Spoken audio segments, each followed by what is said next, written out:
Good morning. Happy Monday. I hope you all had a beautiful weekend. Whatever you decided to do.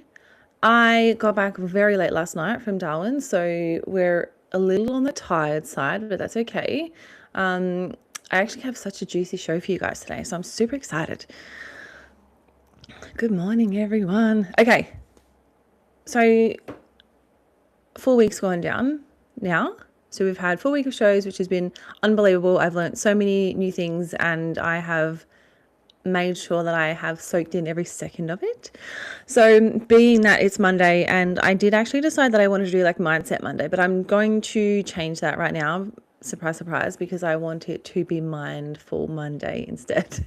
So coming up today, I actually went and interviewed actually, let me start by saying I actually wanted to interview a bucket load of drivers on the weekend. However, the problem is that I was very, very busy on the weekend. And so instead, I got some media, part of the commentary team, which is still very important. And I asked them all the same question. I asked them all, if you could give yourself one piece of advice 10 years ago, what would it be? And I picked 10 years because I thought to myself, like 10 years is enough time where it's like still relevant and current. But then at the same time, it's like you kind of want, like if you went back to those times, often we say like, if I went back with the knowledge that I've got now, which we can't, until somebody invents a time machine. So when that happens, just let me know. So basically the whole theme of this show, which I think is perfect for a Monday, is we like go to be the most productive versions of ourselves and want to like hustle away. So the theme today is to slow down, switch off, and soak it up. Okay, and it will make more sense as I go through when you hear my guest interviews. So I'm really excited and I'm really, really grateful as well. So yeah, obviously I have access to some incredible people who I literally pulled aside on the weekend, was like, I need to interview for my show. And yeah, they're very willing. So that's awesome. Now, some of them are a little bit motorsport specific, but you can take the sort of general gist of them from what they're saying. Okay, I also have some new tunes for you guys, which you are going to love. It's so funny now. Like, you know how normally you have that friend that you like always send reels or like TikToks to or like whatever?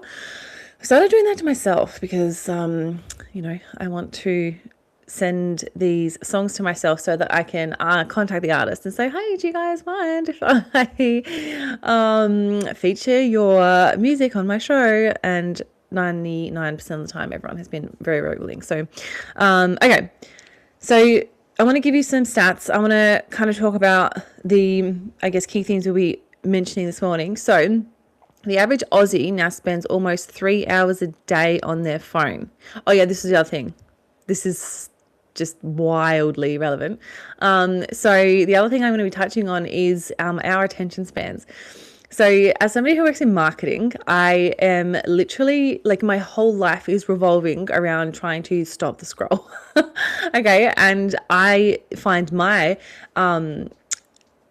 attention span is so short, and it's crazy because like in the last week I've had to be really like present and here and really engaging and all the things which I really, really want to, be super present and be super engaged in what I'm saying, and making sure in sort of like my head is like, I want to deliver like all of this cool stuff. So anyway, I wanted to also talk about how much time we're sort of losing to scrolling on our phone. So I am all for intentional scrolling. I love a good scroll hole when I'm like so brain dead that I literally can't do anything. Like it's just, I've got nothing left in the tank. But other times when I've noticed in myself when I'm trying to escape from something that it's not great. So, but and I guess it's because it works, right? Like the whole point of those platforms are to like keep us on the platform. So that's why there's things that exist like algorithms and whatnot. But anyway, so let me go back to my stat. The average Aussie now spends almost 3 hours a day on their phone, and our attention drifts off whatever's in front of us every 47 seconds. 47 seconds. Like, that, to me, that is absolutely wild. So I guess one question I now can't stop thinking about is like, when did I last do one thing properly without reaching for my phone? Like, even if I just hold it, it's sort of like it's just wild. Anyway, so we're gonna dive into that. And the other thing I really want to speak about as well is, like, I really touched on it a bit last week, but it is so trending at the moment. It's hustle culture, and the burnout era is over now. This study that I'm going to reference to you is for people that are a little bit younger than me. And like I alluded to last week, I think the glorification of hustling and working 18 hours a day and doing all the things like that, it was so prevalent. Whereas now everything's done like a complete like 180, where it's like less is more and, all the things. So I'm going to give you some tips on how to reclaim your attention, as well as talking about burnout. And I'm also going to play these clips for you first. So like I said, on the weekend, I was actually, this is what made me think about mindfulness, like, first of all. So basically, race weekends, in the lead up to them, are they like you're running a million miles an hour, and then once you get there, it's sort of like you've done majority of the work, and then it's just sort of the media side of things you've got to worry about when you're there. So I find myself running from from dummy grid back to the paddock, over to pit lane, here, there, and everywhere, and I never actually sit down or stop, even because I very rarely sit down, but I really, really stop myself and actually be so present in the fact that my business is where it is, my clientele are who they are, and the people I know and who know me and who I surround myself with is just like amazing. Like, I was like really, really, really trying to sit so much in gratitude. Like, for example, so my Super 2 driver was racing on the weekend. So obviously Super 2 is basically the secondary category to Supercars, right? So we were in this massive big paddock with all of these drivers walking around me saying, "Hey Megs, like, we've been friends forever." And these are people that literally only probably 18 months ago, well, not even probably 18 months ago, I looked up to. Like, I was like, would give anything. And they're like, to have these people acknowledge my existence or even just look in my direction, right? And then there is at the back of the garage where the main games teams pit, there's like this little area where there's like umbrellas, and it's a corporate sort of hospitality area. And then I remember, oh God, this would have been maybe 4 years ago. Yeah, it would have been about that. I went to the Bend, and it's all roped off as well. It's like corporate guests or VIP guests only, and that's just like, oh my God, I would love to sit in there one day. So I feel like last year I took for granted the fact that I sat in those exact spots like every race round, and I didn't stop to really appreciate it. And that's not true, I did, but I let the stress and the overwhelm and everything else I felt I was feeling and I was dealing with override that. So this weekend I was really trying to be super, super present. So I was like, every time I was standing on dummy grid, and it was just quiet because like when you stand on the dummy grid, so basically it's dummy grid is where they line up before they go out and race. So standing on dummy grid, and it's literally like 2 minutes before they start their engines, and the drivers are sitting in the car doing whatever their pre-driver prep is, and it's so quiet, like it's like eerily quiet. So you're waiting there, and then all of a sudden they're like, the whistle goes off, and then it's like 1 minute, so the guys like wind up their engines, and I was so conscious of being so present in those moments, because I was like, this is just so cool. Like, how cool is my life? So and exactly the same deal when I was literally floating in between all of the bits and all the things and people, and just I was really trying to, as much as I was sort of stressed out and running around like an idiot, I just was trying to be really, really mindful in the moment and unbelievably grateful. I think gratitude was the other massive part of what I really wanted to kind of get across this morning as well, is that it's so easy for us just to go on the next thing, and that's one thing I am really, really good at. I am great at being like, okay, cool, well, I've done that, so like, what's next? Okay, I'm never truly satisfied with myself. So I think that really being mindful and really actually celebrating things along the way is more important than ever now. So let me play my interviews. Some of these faces you may recognize if you're watching this on the video. Voices you may hear when you listen back or if you're listening to me live. So as I said, I asked them all the same question. So I've got my very good friend Dusty. He does media with me here at Supercars. He's awesome. I also have Josh Graveling. So Joshy is a presenter for the Valley. He was there doing all of the racing broadcast effectively, and I really love Joshy's attitude to life. He's so cool. I have Rusty, so Greg Rust. If you don't know him, he's just an absolute Supercars legend, just an all-round legend. He's so professional in what he does. He's just the coolest person in the world, and his laugh, when you like actually make him laugh, is like truly like one of the best sounds you ever hear in your life. And last but not least, I have Loundy. So I will put these up on my socials as well, because like you actually have to see these videos. They're freaking hilarious. But yeah, so they all beautifully agreed to come on and just to kind of explain that what they would give themselves advice 10 years ago. Okay, so let's start with Dusty. Let's be motivated by Dusty. Work harder, because you'll probably make it further if you do that. And go out drinking, have some fun still, but don't overdo it.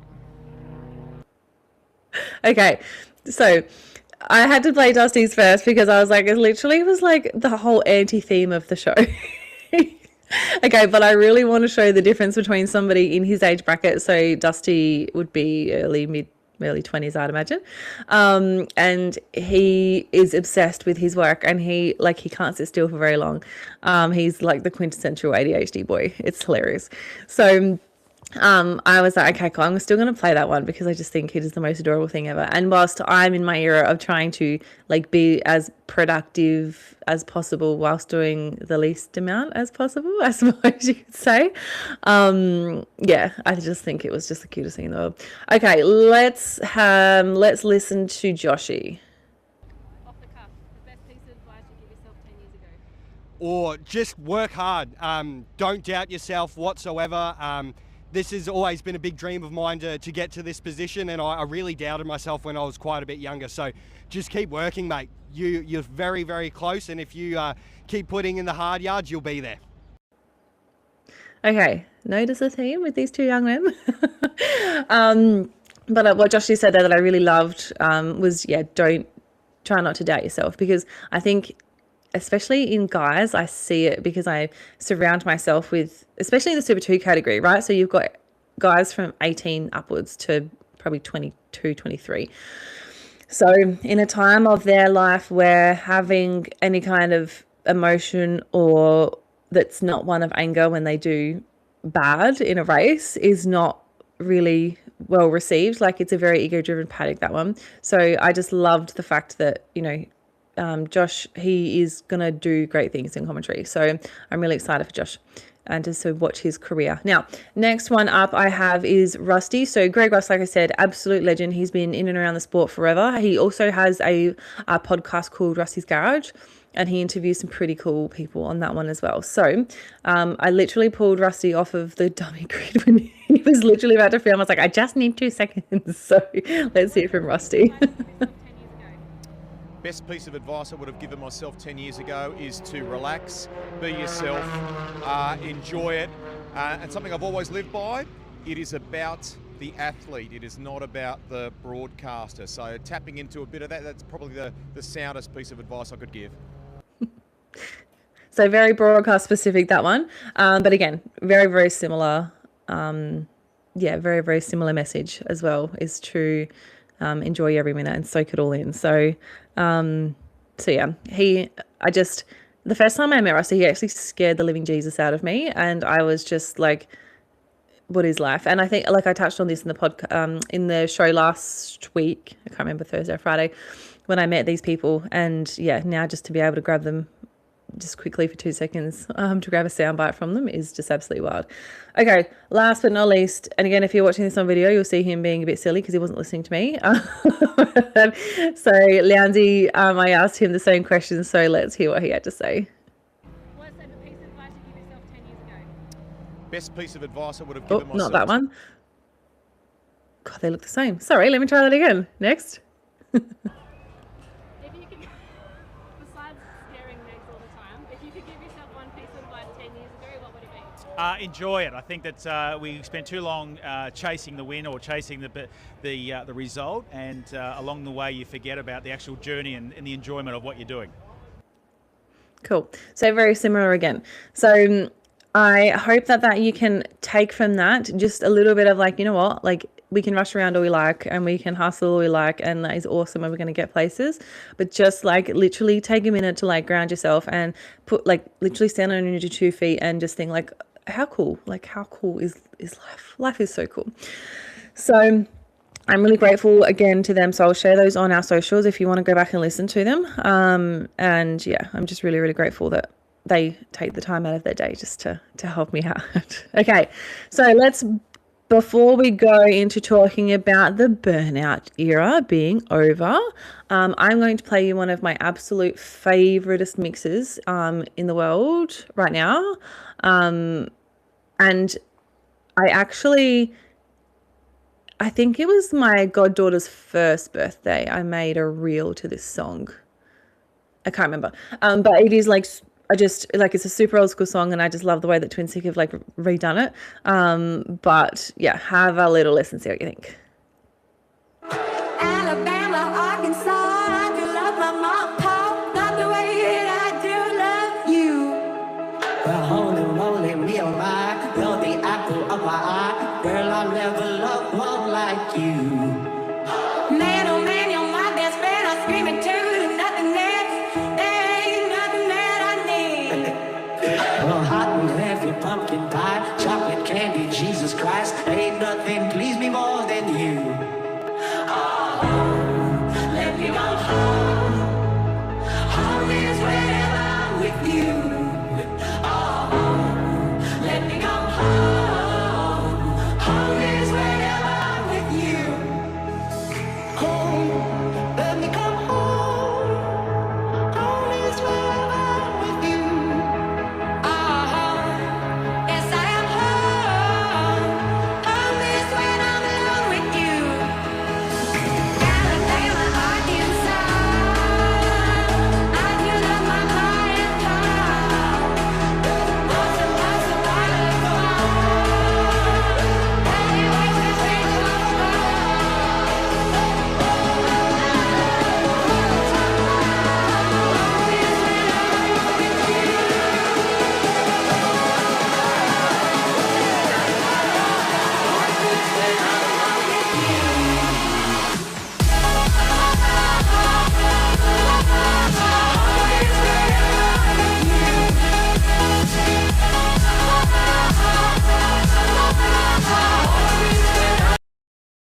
God, I just love it. Juicy, juicy, juicy. Okay, cool. So let me get to talking about burnout. Let's talk about burnout. Okay. So 2026 is being called the year of slow productivity. People are walking away from hustle culture and choosing fewer priorities done properly. Depth focused and rest over looking busy. The phrase comes from Cal Newport's framework. Do fewer things, work in a natural pace, obsess over quality. Okay, which I think is really cool. And I'd never actually heard of Cal Newport before, or that framework. So I'm all about it. Now, the beauty of my ADHD is that if I hyper-focus, I will get like 7,000 things done in like 3 minutes. So I am forever trying to find all the efficiencies in my life, because I have a lot to get done in a day, and I like to reduce my screen time as much as possible, because I know that if I continually say something like, oh, just one more thing, and I'll get this done, like I just never am satisfied with what I've done. So I've gotten a lot better at being able to excel in a shorter amount of time and do like a sprint kind of version of it, instead of being like, sitting at my computer. I mean, look, I still work very long hours, don't get me wrong, but I'm able to kind of like break them up into like parts of the day, and it works really well for me because I can focus on one thing and then I'm like, okay, well, like says, I'm a bit over this now. So I can kind of chuck some Coleman and Co stuff in my day. I can chuck some boutique digital stuff in my day. I have like I said, I've got a massive consulting contract at the moment, and being able to focus on just one thing has been great for my brain because I know that like for that day that I'm with them, it's like nothing else, right? So let me give you some other stats because like this is a little bit scary to be honest. Anyway, so around 40% of Australian employees are experiencing burnout right now. Roughly 4.3 million workers. Well, that is roughly 4.3 million workers. That is from the Elmo Employee Sentiment Index taken in Q3 last year. Like it's a lot. Like 40% of the Australian workforce. And I wonder I also wonder like what does this mean for like our retirement? Like with all of this, and I'm like, again, this is absolutely not the point of the podcast, but inheritance tax. There we go. I knew it was going to come to me. Inheritance tax. So like I was talking to my dad about this the other day and I was like, why? He's like, oh, we'll just start transferring stuff into your name before I go. And I was like, far out. Like we're working harder than ever. More people are burnt out than ever. And yet I feel like we're losing more money than ever to the government and taxes. So I really do worry about the next generation, and I'm really interested, like again with my goddaughter and what she's going to be growing up in and what that all looks like given the massive shift we've gone through in my career of like boomers who would work really, really late and only taking 4 weeks off annual leave a year, and it was the whole like the woman would stay at home would work, to like swings and roundabouts now where a lot of the Gen Z group, yeah, they're a group of people. They're just like, no, this is not what we want for our life. Like, we don't want to work hard, or not necessarily work hard, but we don't want to hustle. Like, we want to achieve things and work smarter, not harder. So I think we've spent a lot of time being busy as opposed to productive. And that's one thing I really had to learn in my business was like, I can't be just busy. I need to be productive because I ran out of time in the day. And again, because like when you work for somebody, it's different because well, yes, I'm sure you've got targets and KPIs and things like that you got to hit. It's just different when you have a business because if they don't get done, they just don't get done. And it's then your livelihood and your income that's affected. So you find very, very clever ways to do things in the shortest amount of time. So I think we've been measuring ourselves by like how full the day looks, not what we actually finished. And that mattered. So this is why I love things like lists and things that I can check off, because otherwise I truly have no idea as to whether I've had a successful day or not. Like I just actually couldn't tell you. I'd be like, I don't know. Like I couldn't tell you what I've done today. And again, because of my attention span, and I should actually dive deeper into this. I might do it for an upcoming episode. I dive deeper into trying to understand like the way that my brain works and the way that I can optimize it the best I possibly can. That's almost getting a little bit toxic for me too, because I'm like, okay, well, I can do this more efficiently, and how can I do this better, and how can I, utilize my skills even better and quicker and far, all of these sorts of things. So I think it's really interesting that we are trying to, especially like maybe the millennials is different, is we're trying to reduce that hustle vibe that we sort of got told was really, really important, when we first started business, and that's how you do business, and really trying to like adopt what the Gen Z is doing, where it's like, well, we don't want to work that hard. So we're sort of, I think, in a cool spot in the middle where we can be like, well, we know what working hard looks like. So in the times when that is absolutely the season of life I'm in, like watch me hustle. Okay. I'm going to run a million miles a minute. I'm going to do all the things. I'm going to be the biggest list ticker you ever see in your life, and that serves you brilliantly because that's the part of life where you're at. Okay, but that's not sustainable forever. So yeah, I just think it'll be really interesting to sort of see how this comes over the next few years. Sort of seeing how this all sort of unfolds. But I found that if you focus on one thing at a time, that is actually the best way to do it. So I was like the multitasking queen, and I can multitask really, really well. But I get a bit overwhelmed and confused, and I was like, shit, what did I get up to? So I ended up doing the same things in probably the same amount of time. But if I just did one at a time, it would just be probably a lot easier, I think. Yeah. I don't know. I would love to hear you guys' thoughts on this, because I just feel like I'm really, really tired right now, purely because I got in so late last night and it was a huge weekend. And, you know, I have a social battery that lasts a very short amount of time. Very, very short amount of time. So when I am out all weekend and I'm socializing and I am seeing people and I am trying to be this, you know, hype queen and do all the things, like, it is absolutely exhausting to me. So I'll need like a week in my little hermit shell to just like debrief, like compose myself, and to feel myself again. So it's really, yeah, I find it really, really interesting that just, yeah, I don't know. I think everything I observe, when I look at it from an observatory perspective, like, it's actually just so interesting. Like, life is so interesting. Instead of being like, oh, I've got to do this, I've got to do this. And maybe I am slowing my brain down because I was never that observant before. I was always like, my head was in, you know, the clouds while I was trying to do things. And, you know, even, and again, I'll relay this back to the racetrack, is because when I was like walking through like crowds and things like that, people would often say, like, stop me and say hi to me because I just wouldn't see them. And it wasn't because I was being rude, and it wasn't because of anything except for like my head was anywhere else except for where I was at that given moment. So I really made a point of it on the weekend to like, and this is hard when you're in Darwin and like the sun is blaring into your eyeballs and then you've got glasses on, and then yeah, it was a little bit trickier. But I really did make sure that I was as like present in the moment as possible. So I wasn't walking while I was on my phone. I wasn't, no, let me flip that around. I wasn't on my phone whilst I was walking. I literally was trying to look out for people and say hello and do all those sorts of things, because I know with my resting bitch face that if I like look at you and I'm not actually seeing you, it's probably not the best thing to, and it's not the way I want to visually represent myself or my brand either. So yeah, I think it's really interesting. Okay. Next thing we have to talk about is reclaiming your attention. Okay, so I'm going to play you another tune and then we're going to come back and I'm going to talk about this, because this is going to just be so interesting. And like, when I tell you I'm going to go on a deep dive on this, not today, but I will. So enjoy this next mix.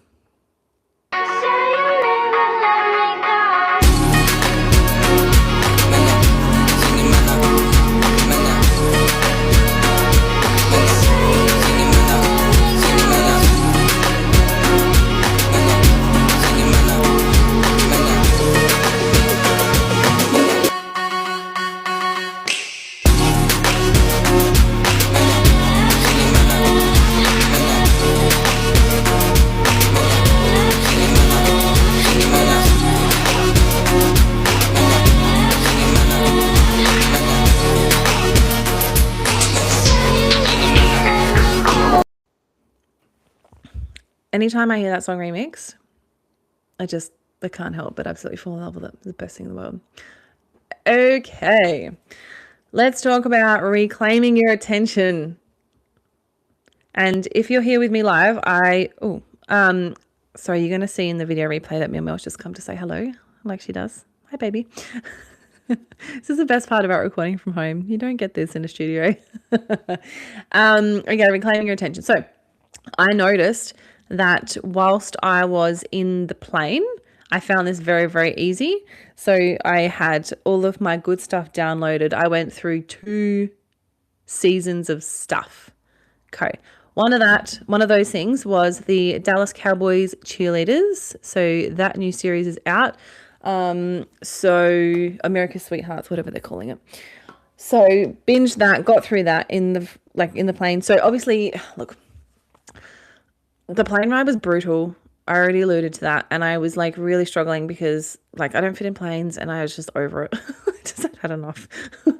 But then last night I noticed again, because I had like another show to download, that I was like, I just want to get home. Like, I'm just not interested in this. Like, instead of trying to sort of like, you know, sit where I was and just kind of like roll with it, I was, you know, and then I was also annoyed, and I kind of like, I think this actually stems from when I used to work in corporate and I was really nervous when I used to fly overseas, because I used to always fly the Perth to Heathrow flight. So that was like an 18-hour, 16 hour, 18 hour, anyway, massive flight. And I was always so nervous because obviously I had no reception in the plane, and I was worried about what I was going to be turning my phone onto when I landed, because I'd had experiences in the past where it was like I had 700 missed calls from my boss and like a gajillion emails of being like, what about this and what about this and and it's just like my nervous system just wasn't not okay. And yeah, so I find, even though obviously the flight from Darwin to Adelaide was considerably shorter, I still worry about like what I'm going to turn my phone onto. So maybe that's something for me to work on. But the point of all of this is, when I'm watching shows, I also will be on my phone, and I notice I just quickly check my phone just to kind of see what's going on.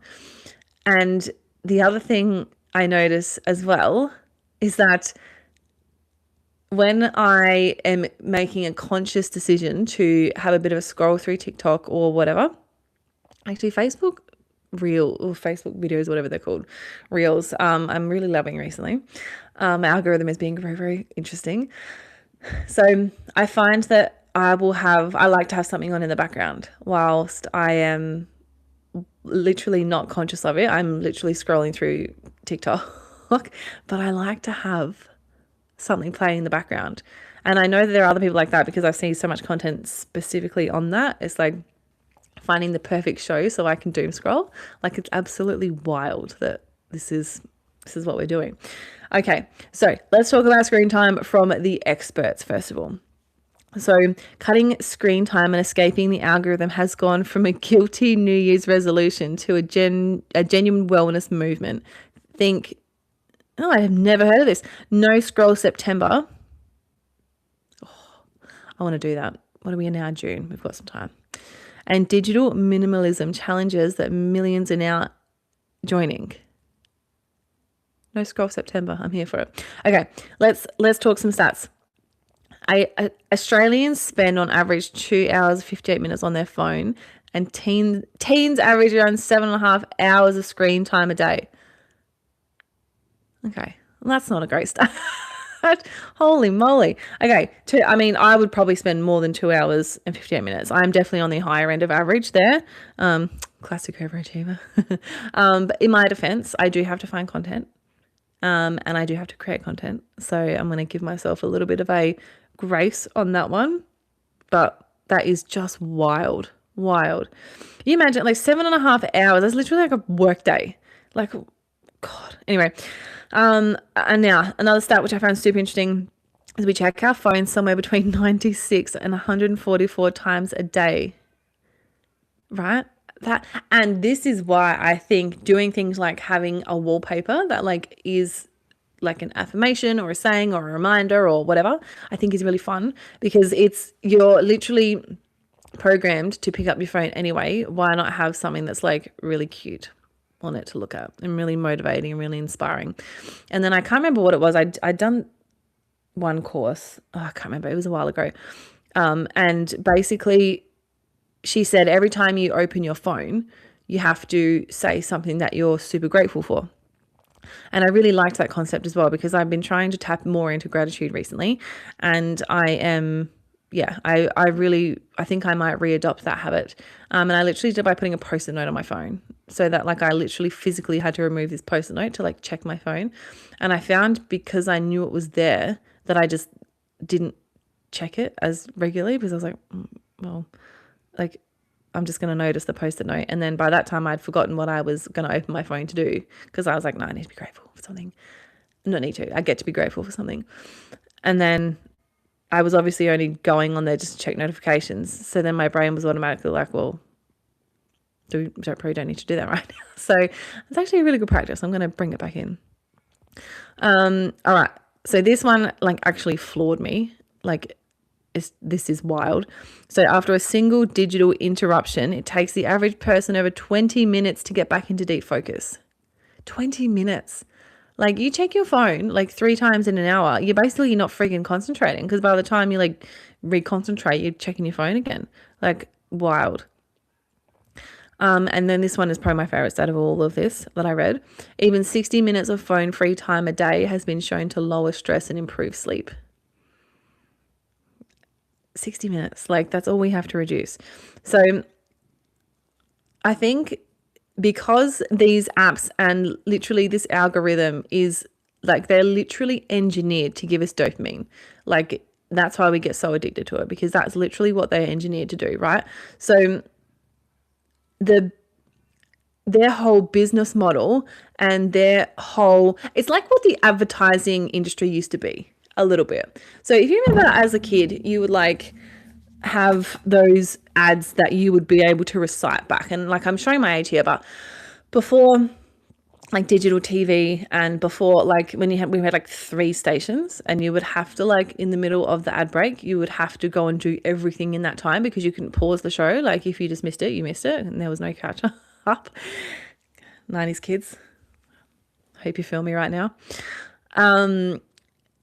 In that time we had, I guess, like a lot less sort of things coming at us from every angle. Like we would have, like I remember so clearly, we would have the like top 3 shows that we would watch, and then because we were a little bit restricted when it came to watching TV, and like Dad was just like nuts on like making us go to bed like friggin' 7 o'clock in the evening when we were in primary school. That one I do remember. But it is wild to me that we had that time of not instant like dopamine fixes. Like I know, like I feel like it was harder to access. So you would like plan your night out by what you were like, what shows were on TV, because that was kind of like, yeah, what you sort of had to do. So I feel like it's really interesting to understand what I called it the Netflix generation. I thought I was being a little bit harsh when I said that, but at the same time is like the on-demandness of life now actually makes the like it actually makes you not want to delay any kind of gratification because you can get it instantly, like right away, right? So, and if you think about like our phones when we were kids, and again, this is 90s, so I'm talking like the Nokia days of like 3310s, and actually I think the first one I had was like a 5210. It was like my grandpa's. It was awesome. And then like the most we had on there was like Snake and stuff, and that was cool. Like that was really fun to play. Anyway, where I'm going with my advertising thing is I feel like social media now is what advertising was for us and kids. So as kids, so we would be able to remember certain slogans from certain campaigns, like even it's only because I was listening to Hamish and Andy, one of them, I can't remember which episode it was, and there was one guy on there who said he was like excellent at recalling adverts and like jingles and stuff. And it was wild because it was like a real flashback, and I was like, oh my God, like you literally, because we were so kind of engaged in what we were doing and there was a lot less distractions. Like I feel like advertisers now, and I know even in marketing, that we've got a lot harder of a time to actually grab people's attention, because instead of us sort of having family time and watching a show and then even talking about the show, like I remember God, I think it was called Sale of the Century. I reckon it was. I'm pretty sure that was what it was called. And like we used to watch that every night, and then it was like the cue for us, like as soon as that finished, that was when we would have to go to bed. And now I think about the way that I consume media, and I am like, oh, just one more episode and then I'll go to bed. And just like one more episode and I'll go to bed. Like it is just wild, the difference in between like what we had back then and what we have now. And again, I worry so much about the next generation coming up, because they have no idea what it was like to sprint to the bathroom and grab something and then come back and just make sure like we didn't miss a show, or you know, having to wait until the end of the year for a full season of your favorite shows to come out on video and stuff like that. So I look at the way that we chase those hits of dopamine now, and it literally is like, can be as easy as opening your phone and seeing that somebody's liked your Facebook post or your Instagram post or whatever. Like That's how easy it is. And I find that, you know, there would be whole departments within TikTok or Instagram that actually like are hired for this specific purpose, right? To keep you engaged in those apps and to keep you, you know, within like their ecosystem, obviously, because then they can share your data and monetize the hell out of you because they can put ads there. Because again, I would love to know that, and I might actually look at this purely just for funsies, how much it cost back in the day to sell an advertising space on like prime time, which would have been, oh no, what was that show? Hey, Hey, It's Saturday with Pluck a Duck. Like how much it would have cost to advertise 30-second spot then, and then what the stats would say in terms of like the demographic you were getting, the watch time, you know, the cost per whatever. I find like that would be fascinating to then compare with like a TikTok ad, because I don't know about you guys, on my business page, I will get like spend $6 and reach $1.9 million. Like it is wild to me, like the difference. And hi, mum said that's why you watch Titanic and then Blue Crush so many times. I think it's true. Like it's true. I like would watch them repetitively, like to the point where now I swear to God, if I watched Blue Crush, like I think I still would be able to quote that movie word for word. Like it's just the other thing, and this is not what I was going to talk about because I have this later on for the week. But the idea of people with ADHD specifically that will have like comfort shows. So I think that was what it was for me as a kid, because comfort shows are basically anything you can watch that you can like watch unconsciously effectively and know what's coming next. So it's a way for our nervous systems to actually settle and calm down, is because, you know, I knew what was coming up next in Blue Crush because I had watched that show a million times. The other one that I loved as well, actually, like this was when I really wanted to be like this surfer girl, and I absolutely love Kate Bosworth in that movie. She's so beautiful. And the other one for me was Center Stage. And then I was like, I wanted to be a dancer, and I was really motivated and really excited. And then I actually remember as well when I think my brother and I went and watched it together in the cinema. God, this is like real deep cuts here. We went and watched Charlie's Angels for the first time. And you know how like those movies like back then just made you feel stuff? Like I walked out of the cinema and I was like, I can be an action hero, obviously. So I feel like even the movie industry now is changing so dramatically.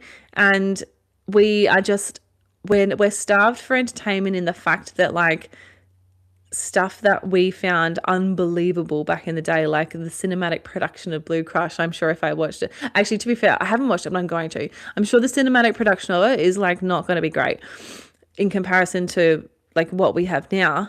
But I think for me, it'd probably just be the nostalgia and just be like the happiness, because like, you know, when you're a kid, life's considerably simpler. So to like transport me back to that time. And that's what I love, actually. I'm going completely off topic here, but like this is just, we're just going to roll with this. Talking about attention span. See, literally, I can't even stay on track. And this is why I need my run sheets. And this is why it actually is a massive issue that my iPad has just gone flat. But we're going to roll with it. It's fine. If I, look back to, and do you know what the other one was also? Scooby-Doo. Like the Scooby-Doo with Sarah Michelle Gellar and Freddie Prinze Jr. And that one, I think we watched as kids like a gajillion times. Also, same as Shrek. We watched that many times, and I truly believe that if I watched them right now, I would be able to quote them word for word. It is absolutely wild. Whereas now I just don't think that we're super present when we're watching things. Like I haven't been to the cinemas in a really long time. I couldn't even tell you the last movie I saw at the cinema. Oh no, yes I can. It was Barbie, and I was with my best friend Casey and Jess. So, the three of us went, and we sat in those seats, and I forget what they're called, but like they actually like move and like vibrate and like do stuff when there's something happening in the movie. So even cinemas are tapping into like our other senses to try and keep us engaged and to try and fight the like social media generation, because it actually gave me like motion sickness, to be fair. Like I wouldn't pay extra for those seats again. And it was like really annoying because I was trying to eat my popcorn and then like, you know, my seat's vibrating and shit's going everywhere. But I really find it amazing to think like that they're trying to do really immersive experiences like that. And I think the other reason why I so desperately want a hobby or a something fun or a whatever is because like now to sort of like chill out and unwind and do things like that is my chill out time, is when I can sort of like scroll through. And if you think about the stuff that we're actually watching, like I'm watching reaction videos, like Christian Hull's reaction videos, I find so entertaining. And if you think about what I'm actually consuming, I'm consuming some dude I've never met in my life, literally watching videos and reacting to them. And I will watch that the whole time. Like that is just wild to me. So as I go through my little hobby journey of life, and I've already narrowed them down to a few. So I'm going to steal mum's guitar and I'm going to learn how to play guitar. And I'm just going to do that through YouTube because I want to. The second one I'm going to do as well, mum gave me the list of, or the name of the person that she went to when she did her singing lessons. So the next one I want to do is singing as well. And yeah, so I think that was it. And then the other one, and this actually is my wanting to mix business with something I find really fun. I want to learn how to play golf. Now, I took golf lessons a little while ago. Well, I took golf lessons. That's a stretch. I took a golf lesson a while ago down at my local golf course. And I wasn't immediately great at it. So I was just like, this is just not for me.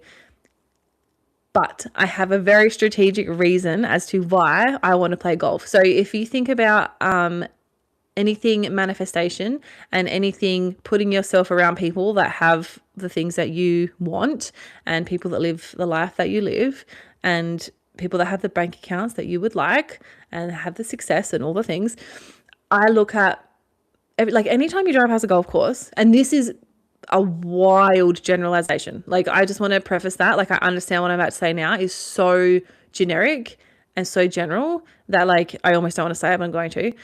You drive past like the flashy golf club here in Adelaide, which is like Grange Golf Club or even like Henley Beach. The types of people that attend those places, right, and the types of cars you see in the car park and all of those sorts of things is like they're doing well for themselves, okay? So if I can put myself in situations with people like that, knowing my networking skills, also knowing that I can handle like an hour of being the networking queen, okay? So I can play golf and I can like probably, I mean, I'm going to have to get an instructor again because like otherwise it's going to take me 7 years to complete like 9 holes. But yeah, then I can go to the clubhouse after, mingle, meet new people, whatever, kind of see and be surrounded by successful business people. And then I can, yeah, because that's just the sorts of people I want to surround myself with. Even like, I actually had this really cool thing once, and I kind of like, again, this would have been on social media. Like this is truly like a testament to like my unbelievable non-ability to focus. Okay. So, and that was the other thing why I wanted to do something with a hobby that would require me to actually like be more present. So, yeah, well, tennis is the other one. Okay. So after golf, so it's pickleball. So tennis, I loved tennis as a kid and I actually wasn't terrible at it. And so now pickleball, I feel like a lot of people my age are involving themselves in pickleball. So that was the other one. So what did I say? Guitar.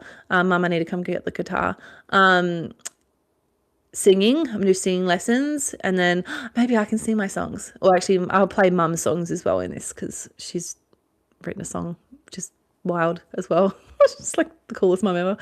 And then I'm going to learn how to golf purely to meet new friends and to surround myself with cool people.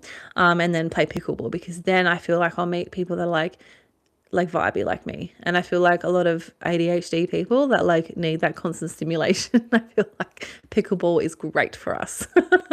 So they are my new hobbies that I am going to be focusing on in the next month because I really want to look, I'm going to be kind to myself here, because obviously the reason I haven't done a lot of things like in the last couple of years in particular is because my health has just been so trash, and I had to make a decision between having the ability to earn an income in a business or like go out and live my life, and I chose to make money so that I could live. So now that I am in such a better space physically and mentally, I am really excited to have something else to talk about besides like, whoa, what did you get up to last night?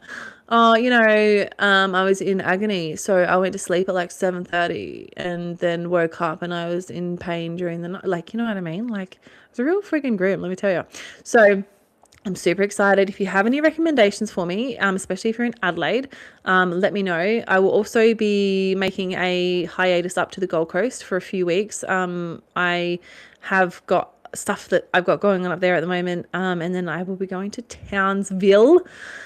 Oh, I'm so excited. Townsville is truly one of my favorite race rounds ever. Like last year was just the biggest vibe ever. And also because like I'll be going to the Gold Coast for like an extended period of time, and whilst I have, I know people up there and I have friends up there, to me, Gold Coast now is what Bali was during COVID. Like, it seems to me that everybody is like upping and leaving to the Gold Coast. So I really would love to meet other entrepreneurs and like creative people like me. And the other thing I love doing as well, because I always stay, with my driver, I usually stay with him while I'm there, and he lives in Hope Island. And if you've ever been to Hope Island, it is again quite a affluent area. There is like a massive, there's a golf course there too. Yes. Okay. Set. Anyway, and like people actually go, they actually go there and like they commute via a golf buggy. Like this, like it's the best thing in the world. So yeah, I'm excited. And there's the other place and it's called Yacht. So it's like YOT, and it's a full ass yacht club. And so yeah, I feel like surrounding myself with vibes and with kind of energy like that is exactly the types of people and exactly the type of vibe and scenery that I am excited to surround myself in. And also coming from Darwin, where it was like 30 degrees every day, back to Adelaide, where when I got home last night it was 4 degrees. It was just savage. So like I was the only person in the airport that had long pants on and a jumper on, and everyone else is still in shorts and t-shirt, and I was like, you guys are gonna regret that when we land. Learned the hard way. So yeah, anyway, I've digressed beautifully and proven a beautiful point about how we struggle to concentrate on anything that we do and any kind of bright shiny light or new thing. And that is okay. So as obsessed as I am to have a chat, and good morning, Jem, so nice to see you. Yeah, as awesome it is to be able to have chats, and when I forget things, my mother to like plug those holes for me because she remembers things. It's absolutely awesome. And at the same time, I sort of like find myself being distracted by the two. And I still think it is absolutely wild that, because like I guess the thing with this radio show that like you don't hear is I've got producers talking to me in my ear as well at the same time. So if you're like, why is she wearing an earpiece when she's talking to herself and nobody else? It's because I've got the production team like talking and saying stuff to me. So I've had to factor all of these into like putting something still that is interesting together for people to listen to, all the whilst I decided I wanted to have a live chat with people, and all the while I have producers in my ear telling me to do things or to move on or to the recording's doing this, or like which one did you want to play next, and like all this other stuff. So yeah, I think the ability to be able to multitask is a great one, but it is truly a fine art in my life these days to solely focus on one thing, and give it all, unless I'm in a hyperfixation, I guess, then I can literally not focus on anything else but that one thing. And given I got all of my fancy new recording equipment now, that will probably be that, and I won't really want to do anything else with the rest of my day. But we're a little bit behind courtesy of all the traveling I've done in the last couple of days. So yeah, I'm excited to continue to see how I go with I guess traveling as much as I have been and getting back into that side of things again, whilst juggling the show as well. And whilst obviously it gives me greater access to cool people and to do all these things, it's also, I guess, always on my mind, and I'm always thinking of like, what interesting topics can I come up with, and what can I talk about, and like, how can I make this engaging for people, and all these sorts of things, because at the end of the day, like, I've got 6 months to prove the concept of this show. Otherwise, yeah, it won't be here. So yeah, it's a really, really fun little space to be in, where I've got all of these unbelievable exciting things going on. And yeah, I've told myself that I don't have a hobby and that I should have one, and that I'm going to try and add something else into my life at the same time. So there you go. Who the hell knows? Okay, I have one more song I want to play with you, and then I'm play it for you, and then we're going to wrap this up, and I'm going to let you get on with your days.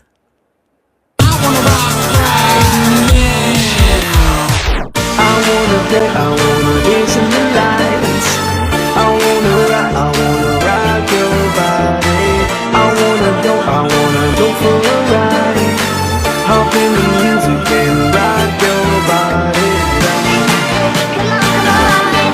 Rock that body. Show you what it feels like. Now I'm on the outside. Rock your body. We did everything right. Now I'm on the outside.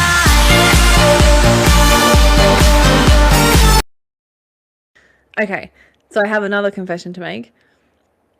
Every time I contact a local DJ or I do anything like that, I'm like, I want to be a DJ.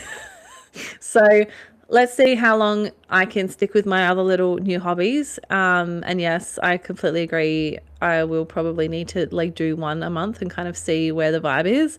And because I want to like get back to a point where I work hard on one thing that makes me very, very happy and that's very exciting. Whereas like if I know if I try these other ones, it'll be like, I'll try it for a bit and then like I'm like, oh, that's not it, and I'll kind of like move on because I know I've got something else. Whereas with this with being a DJ, so there's like this competition at the moment, and actually one of my girlfriends is doing it, and they've got, basically they put on a live audience for you to DJ to, and you have to prepare a set, and then yeah, go ahead and DJ to all these people. So it's really like, I was like, well, that gives me a deadline, right? Like that gives me, I would need to know my set list and have it perfected and do all these things by then. But then I think it's not the actual element of live performing for me. Like I think I would have fun doing it, but I think it is just the element of giving myself a deadline. Like, I think I just love the idea of like, in my head, I'm like, oh, I'm like gonna have such a good time, like, knowing that the countdown is on to this big event where I'm going to be DJing in front of all these people and it's going to be like this vibe. But then it'll probably get like halfway through and I'd be like, do I really care about this? Do I really want to do this? It's like not really benefiting me. But that is the whole point, right? Like it is, I want to do anything and everything that like the reason I'm not doing it is for like, career progression and stuff outside of like just having fun in my life again and just having that kind of like child's like play where you're just like really, really excited for something. Because, going on holiday and stuff like that, it's different when you work for yourself again, because you typically will be working when you're on holiday, which is fine. I have a super flexible lifestyle and I'm super grateful for that. But what I find different, and even what I found over Christmas, was that all I wanted to do was be at home, because all I was doing during the year is traveling, right? So it's just all of these kind of like different life things that I do differently to everybody else, which makes it hard for me to do traditional things to like either relax or to calm down or to, to whatever. So we're in this entrepreneurial, creative way of calming my nervous system, getting good amounts of dopamine, having lots of fun, and just trying new things. And that is going to include, now I'm either going to call it Saturday Scary or Sunday Scary, either, because because it'll be one of the 2 days that I'll be doing it. But basically I'm just going to do something that I'm really scared of, because I'm a bit of a fraidy cat. And the first one is going to be, I'm going to go in a helicopter because I'm terrified of helicopters. So I'm just trying to like get over my fears of stuff. And also like, yeah, just show my brain that I can do things and life isn't going to end if I do this one thing that seems really scary. So anyway, okay, thank you for bearing with me this morning. I hope you found some little wisdoms in that one. I hope you enjoyed the interviews that I got. Yeah, I really wish I got more, but it absolutely got away from me the weekend, so that's fine. There is always Townsville, and then I will literally carry my microphone with me everywhere so that I can get these interviews. Have a beautiful, beautiful Monday, and don't hustle too hard. Give yourself some love. Be grateful for a bunch of stuff, and I will see you guys